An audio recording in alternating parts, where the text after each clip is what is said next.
Hello students, welcome back to my channel and today is my third class of royalty. Today I will discuss analytical table. तो इस video में मैं आपको table बनाना सिखाऊंगी, उसके सारे terms बताऊंगी और कैसे आप एकदम इजी क्विक कह सकते हैं या इजी टिप्स के द्वारा अपने टेबल को बना सकते हैं। क्योंकि टेबल ही नहीं है ये देखा जाए तो रॉयल्टी की एक जन्म कुंडली होती है जो सब कुछ टेबल के द्वारा ही दिखा दी जाती है। अगर आपने टेबल सही बनाया तो पूरा न्यूमेरिकल आपका सही होगा और आपने टेबल में जरा सी भी चूक की तो पूरा जितना भी आपकी मेहनत है, जर्नल एंट्रीज है, लेजर्स है, सब बेकार। तो ये टेबल ही रॉयल्टी का कहा जाए एक बैकबोन होता है जो आपको सबसे ज़्यादा फोकस करना है। जहाँ आपको टेबल बनाने आ गया तो आप जर्नल एंट्रीज भी मेंटेन कर लोगे, लेजर भी बना लोगे, लेकिन अगर ये टेबल ही नहीं आया तो सारी कहानी खत्म। तो देखा जाए तो ये टेबल ही सब कुछ बता देता है कि रॉयल्टी में क्या होना चाहिए, कितनी रॉयल्टीज होनी चाहिए, कितने पीरियड होगा, शॉर्ट वर्किंग को कैसे रिकवर किया जाएगा, कैसे हम शॉर्ट वर्किंग निकालेंगे, कैसे हम सरप्लस निकालेंगे। तो ये इजी टिप्स के द्वारा मैं आपको बताऊंगी कि कैसे आप टेबल को इजीली मेंटेन करके सारी चीजें फोकस कर सकते हैं। Now this is my analytical table. I will explain you how can you make analytical table very easily. तो देखा जाए तो ये है मेरा एनालिटिकल टेबल, यानी कि रॉयल्टी का एनालिटिकल टेबल, और इसको कितने कॉलम्स और रोज में देखेंगे और कैसे इसको इजी टिप में बनाएंगे। तो सबसे पहले हम टेबल को 9 कॉलम से बांटेंगे, 1 2 3 4 5 6 7 8 9।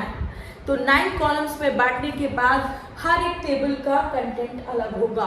तो पहले बॉक्स में हम लेंगे ईयर, पीरियड। अगर क्वेश्चन में ईयर्स दिया है 1 अप्रैल 2018 टू 19, तो 18 से 19, 19 से 20, 20 से 21, इस तरह से ले लेंगे।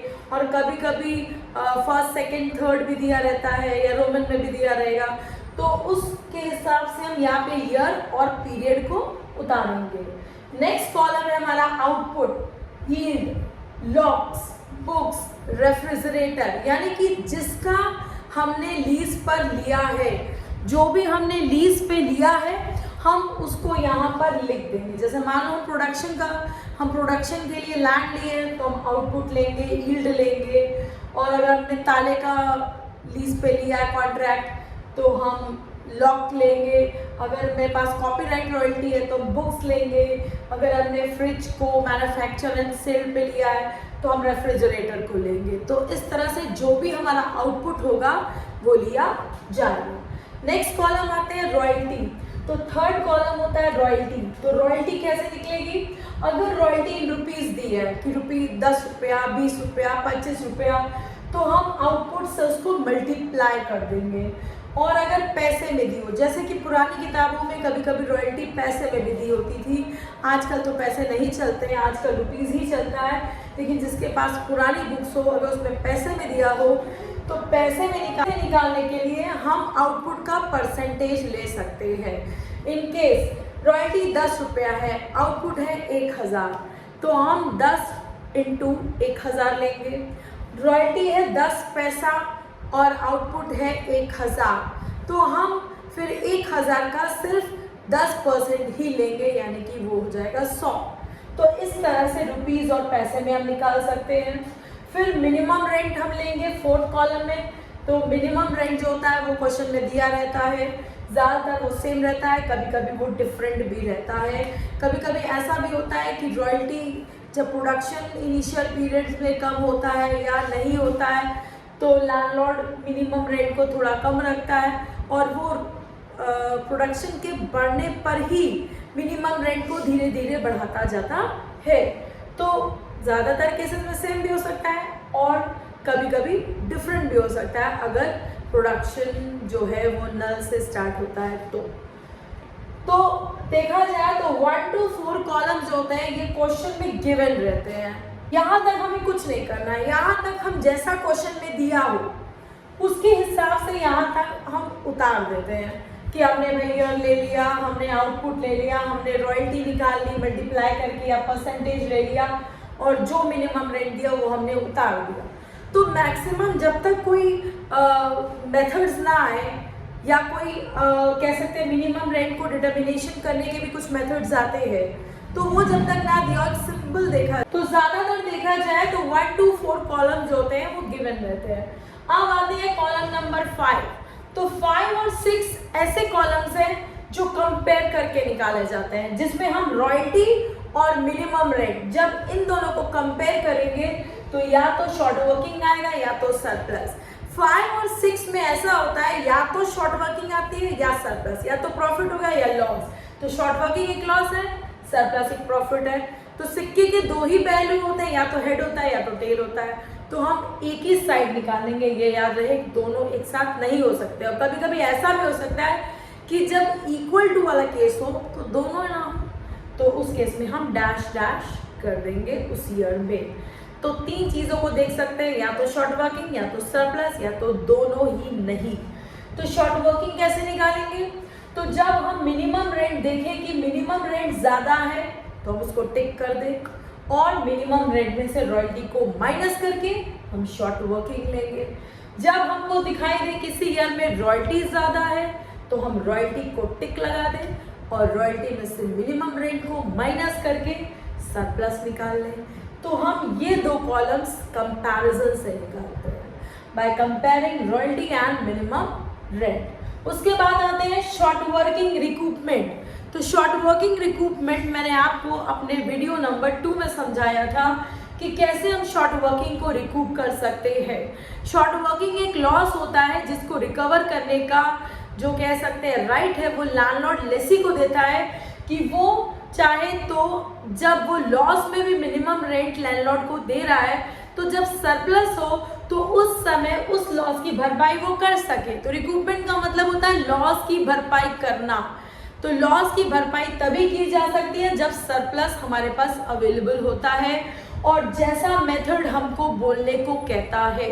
मेथड्स के 3 टाइप्स है, जैसे आप देख सकते हैं, फर्स्ट मेथड्स, नेक्स्ट मेथड्स और हमारा लाइफ टाइम, या जब कुछ ना दिया हो तो भी हम उसको लाइफ टाइम ही ट्रीट कर लेते हैं। तो फर्स्ट वाला भी मैंने आपको वीडियो में समझाया था, अगर आपको क्लियर ना हो तो आप मेरा सेकंड वाला वीडियो देख सकते हैं रॉयल्टी का। और तब भी आपको कोई डाउट हो तो आप मुझे कमेंट बॉक्स में अपने कमेंट्स को शेयर कर सकते हैं। फिर आते हैं next column, that is point column number 8, और वो है पेमेंट टू लैंडलॉर्ड, यानी कि लैंडलॉर्ड को क्या दिया जाएगा।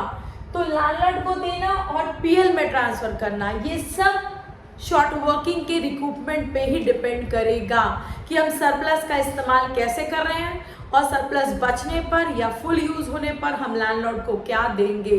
तो इसके बाद मैं आपको एक टेबल बताऊंगी जिसमें मैं आपको समझाऊंगी कि लैंडलॉर्ड को किस केस में हम क्या दे सकते हैं। उससे आपको एकदम क्लैरिटी हो जाएगी कि लैंडलॉर्ड को क्या पे किया जाता है। आप उसको फॉलो करके अपने टेबल में यूज कर सकते हैं।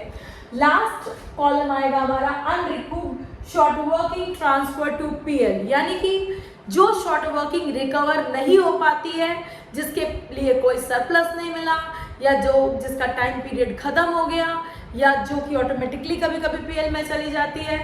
तो अनरिकवर्ड शॉर्ट वर्किंग को हम पीएल में कैसे डालेंगे, तो ये भी हम तय नहीं कर सकते हैं, ये तय करेगा मेथड्स ऑफ रिकूपमेंट, यानी कि रिकूपमेंट के मेथड्स ही तय करेंगे कि पीएल में कब क्या जाएगा। तो इस तरह से मैंने आपको टेबल के 9 कॉलम्स बताए हैं। अगर आपको कोई मेथड नहीं समझ में आता है, if you have any doubt, any query, आप मुझे कमेंट कर सकते हैं, कमेंट शेयर कर सकते हैं, आप मुझसे क्वेरीज ले सकते हैं। तो इस तरह से मैंने आपको 9 कॉलम्स बताया है। इस 9 कॉलम्स को जब आप बनाएंगे तो आपको एकदम क्लैरिटी रहेगी। किसी बुक्स में ये 9 कॉलम्स की जगह 8 कॉलम्स भी दिया होता है, जिसमें वो बहुत सारे पॉइंट्स को स्किप कर देते हैं, जैसे शॉर्ट वर्किंग रिकूप्ड का, यानी कि सरप्लस की यूटिलाइजेशन का टेबल नहीं देते हैं या सरप्लस का टेबल नहीं देते हैं। तो वो थोड़ा सा मिसकंसेप्शन है किताबों में। तो आप मेरे टेबल को फॉलो करें और इसको देखें, तो ये बहुत इजीली आपको टेबल सॉल्व करना बता देगा।